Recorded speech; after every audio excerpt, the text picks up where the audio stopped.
Hello, it's Victoria Wynn. I thought I'd do a little pre-video for the crock pot taco casserole.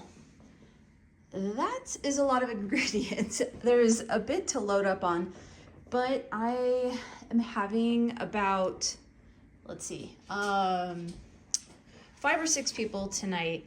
So for a little over $100 or 110 or so, that is not bad at all, because I also bought strawberries and berries, some ice cream for dessert.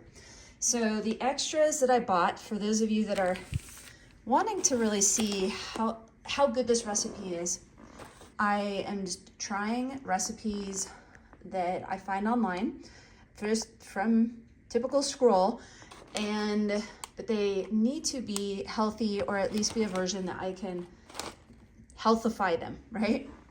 The only thing I'm doing different with this recipe is they suggest getting chips and then kind of crumbling, or I don't know, sticking it. I have to read the recipe again, but essentially I thought that just seems like it's gonna make for soggy chips. So I'm gonna serve those on the side and then sprinkle a few of these on top.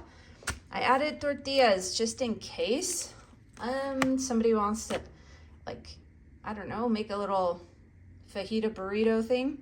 And then I bought some powder for the guacamole, or for the avocados to make some guac. I have not tried this. It's probably full of MSG.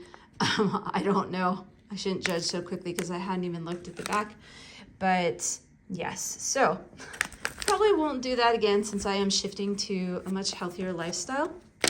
The other thing that I added, or I'm going to add, is a bit of corn.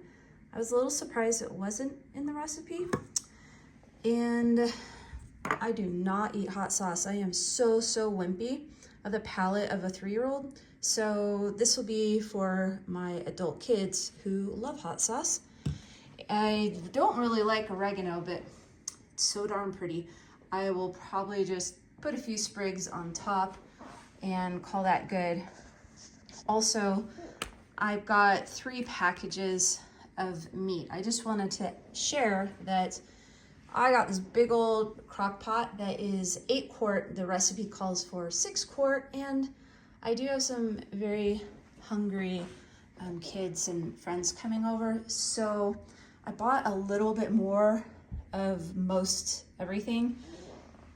It's not like I can double the recipe, but I can certainly add a bit more beef, a bit more beans, and all the good things. Olives weren't on there either. And I thought, well, I could sprinkle those on with the tortilla strips. And yeah, gotta have olives, right? So what else? I think that's about it. I've got my audience right there. And I'm trying to think if there's anything else I wanted to share with you. Mostly just that to not shy away from making more than the recipe calls, especially when it's like Mexican food. I mean, just add a few more beans, a little more beef, whatever. It's still gonna taste great. Hard to go wrong. Boy, I hope I don't eat my words. Watch, it doesn't work out for me. No, I'm gonna follow the recipe to a T, except add corn and just garnish with olives and tortilla strips. And I would love to know if you've tried this, if you want to try this recipe. If you do, the other thing is I considered replacing the ground beef with ground turkey, or like a meat substitute.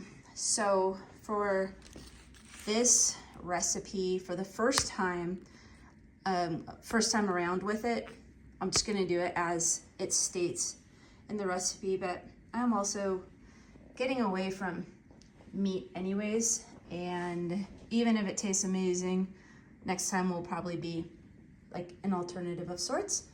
And I think we're good. I've got vacuuming to do, thanks to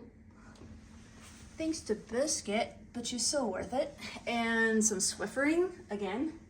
I've got little Biscuit puppies in the corners of my house. She sheds like crazy. Again, worth it. So far when it's calling for salt, I just use a little bit of like this Himalayan salt. I like it. I'm not a huge salt eater, but tastes good. I just add a pinch, and then I'm going to make a little refreshment for everybody that's also going to be on the healthier side, but super yummy. Let me know if you have any thoughts, and also if you try it, did you omit anything? Did you exchange one thing for another product? Just share with me. Let me know what you're doing. This is my journey from being basically like a Eggo waffle type of cook at home to I had a health scare that was just so bad, and now that I'm feeling really good, I don't know, it came over me like, take care of your health and just honor your body and be careful with what you're putting inside your body. And I just had a huge wake-up call. It was about 3 weeks ago. I've also been doing things like gutting my house from just clothes that I'm not wearing anymore, to boxes that I moved in here a year ago, and there were just boxes I hadn't quite gone through, so something has come over me and I've decided to share the journey a bit. It's a pretty vulnerable situation for me to be as weak and immobile as I was, but I'm just hoping that for those of you that are new at cooking or just beginners, that you'll just join me and have fun with it. And for those of you that are more advanced or super advanced, then please feel free to share your tips. Basically, what I'm doing is buying more organic and a whole lot of fish, anything with omega-3s, because I'm really working towards a more like hormonal balance, at least a whole lot more than I've got in this perimenopause phase. And so my recipes are going to support said hormonal balance. That's why I question this a bit, but for the most part, we've got some good fresh foods. We've got black beans, and yeah, it's not bad, but it's also not what I was making the other night, which was trout, and then before that salmon, roasted carrots, all those things. So, I did get cheese. That is in the fridge right now. I've just got some shredded Mexican cheese. Love you guys. Let me know your thoughts.